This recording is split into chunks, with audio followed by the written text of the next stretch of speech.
अस्सलामुअलैकुम दोस्तों, welcome back to our YouTube channel. दोस्तों, सऊदी अरब का 95% हिस्सा गर्म रेगिस्तान पर मुश्तमिल है, जहां पर एक भी दरिया नहीं है। यहां पर मुश्किल से 4 सेंटीमीटर सालाना बारिश होती है। ऐसे में लोग सहरा में सब्जियां और गंदम कैसे उगाते हैं, वो भी इतनी बड़ी तादाद में कि अपने मुल्क में उन चीज़ों की फराहमी के साथ साथ सऊदी अरब दूसरे ममालिक में भी सब्जियां, गंदम और डेयरी प्रोडक्ट्स को बरामद करता है। तो दोस्तों, कैसे उन्होंने अपने सहराओं को जदीद टेक्नोलॉजीज़ को इजाद करते हुए सरसब्ज खेतों में बदल दिया। आज हम आपको सऊदी ज़राअत के बारे में ऐसे ऐसे हक़ाइक़ बताएंगे कि आपकी अकल दंग रह जाएगी कि पाकिस्तान और इंडिया जैसे ममालिक ज़रख़ेज़ इलाके रखने के बावजूद कितने पीछे हैं। दोस्तों, यही नहीं, 90 की दहाई में सऊदीया सबसे ज़्यादा गंदम एक्सपोर्ट करने वाला मुल्क बन चुका है। तपते मैदानों में इतनी बड़ी तादाद में खेती बाड़ी करना एक नामुमकिन सा काम लगता है। सऊदी अरब के खेतों को देखा जाए तो ये ऐसे बिल्कुल भी नहीं होते जैसे हमें आम ज़राअती ममालिक में देखने को मिलते हैं। यहाँ पर बनाए जाने वाले खेत गोल होते हैं जो आपको पूरे सऊदीया में फैले हुए नज़र आएंगे और ये देखने में भी बहुत दिलकश दिखाई देते हैं।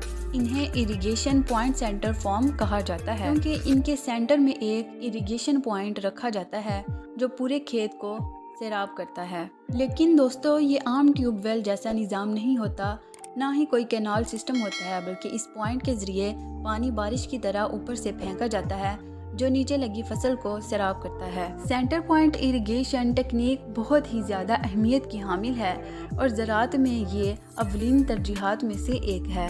आप इस बात का अंदाज़ा यूँ भी लगा सकते हैं कि इस टेक्निक को यूज़ करते हुए सऊदीया में 1961 तक 11,400 स्क्वायर मीटर ज़मीन को खेती बाड़ी के काबिल बनाया गया, जो कि सऊदी की ज़मीन का 8% हिस्सा था। और फिर 2016 तक 35,000 स्क्वायर किलोमीटर ज़मीन पर खेती बाड़ी की जाने लगी। 60 साल के दौरानिया में यहाँ की ज़रख़ेज़ ज़मीन में कई गुना इजाफा किया गया और ये सब इसी टेक्निक की बदौलत ही मुमकिन हुआ, क्योंकि 35,000 स्क्वायर किलोमीटर इतना बड़ा रकबा है कि कतर जैसे 2 ममालिक इसमें समा जाएं और ये बेल्जियम और आर्मेनिया जैसे ममालिक के कुल रकबे से भी ज़्यादा है। लेकिन दोस्तों, जब भी इन सहराई ममालिक में काश्तकारी की बात की जाए तो एक नामुमकिन सी बात नजर आती है, क्योंकि दिमाग में तपती रेत, पेड़े मारती हवाओं के सिवा कुछ नहीं आता। और अगर खेती बाड़ी कर भी ली जाए तो पानी की तो अशद ज़रूरत रहती है। बगैर पानी के तो काश्तकारी मुमकिन ही नहीं, ख्वाह इसके लिए ये सेंटर पॉइंट इरिगेशन टेक्निक ही इस्तेमाल क्यों न की जाए।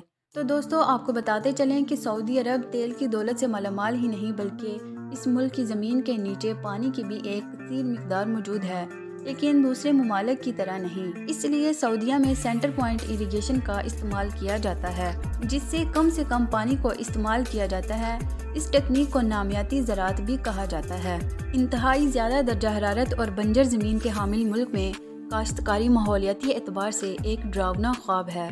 वहाँ की तो गाय भी एयर कंडीशन बाड़ों में रखी जाती हैं और डेयरी के प्रोडक्ट्स की फराहमी के लिए हज़ार गायें रखी गई हैं।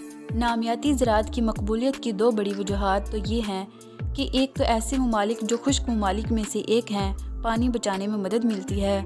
इसके साथ साथ दूसरी बड़ी मकबूलियत ये है कि इससे इन रवायती ज़राअत के असरात को ख़त्म करने में मदद मिलती है, जिनमें कीमियाई खादें इस्तेमाल की जाती हैं। नामियाती ज़राअत यानी इन ऑर्गेनिक फार्मिंग के थ्रू 70 से 80% पानी को बचाने की तौक़ुआत की जा सकती हैं। सऊदीया के मुताबिक नामियाती ज़राअत अव्वलीन तरजीहात में से एक है। ये आलमी सतह पर फूड इंडस्ट्री में तेज़ तरीन तरक्की और सबसे ज़्यादा मांग वाला सेक्टर बन चुका है।